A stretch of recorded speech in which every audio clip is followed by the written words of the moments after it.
गडचिरोली जिल्ह्यात शेतकऱ्यांच्या आंदोलनानंतर धान खरेदी केंद्र सुरू झाले, परंतु शेतकऱ्यांनी आणलेले धान कुठे ठेवावे एक मोठा प्रश्न आदिवासी विकास महामंडळाला पडलेला आहे।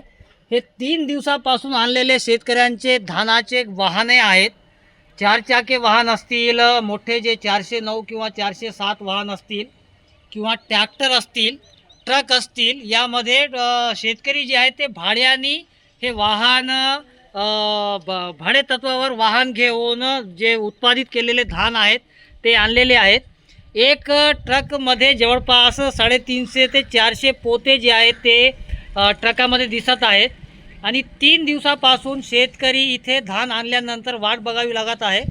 कारण की मागच्या वर्षी जे धान खरेदी झाली होती त्यात धान उचल न करण्यात आल्यामुळे अनेक गोडाऊनमध्ये जे आहेत ते मोठ्या प्रमाणात धानाचा साठा जे आहे ते साठवण करून आहेत आणि आता खरेदी केलेला धान कुठे ठेवावा हे आदिवासी विकास महामंडळ किंवा धान खरेदी केंद्राला पडलेला आहे।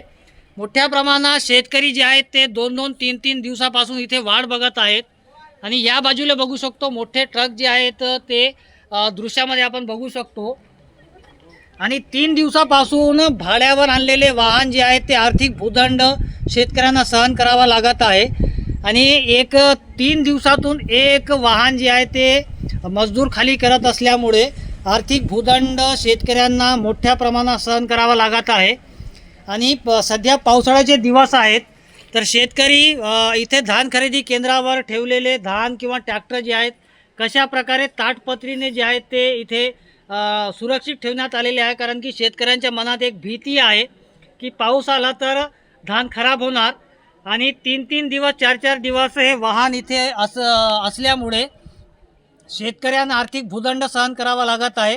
शेतकरी चांगला पीक हातात आल्यानंतर सुद्धा शेतकऱ्यांची लूट जी आहे ते आदिवासी विकास महामंडळाच्या दुर्लक्षतेमुळे होत आहे।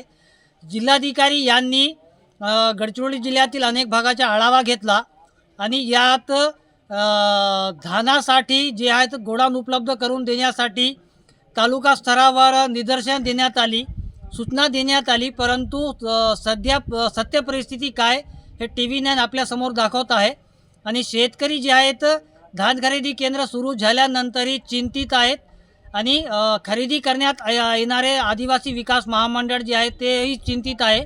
कारण की विकत घेतलेला धान कुठे ठेवावा एक मोठा प्रश्न आता शेतकऱ्यांना पडलेला आहे।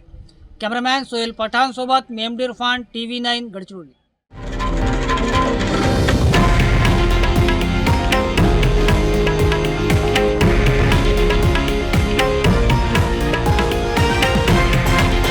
हे आहे देशातील नंबर 1 न्यूज नेटवर्क आणि आपण पाहत आहात TV9 मराठी, एकमेव।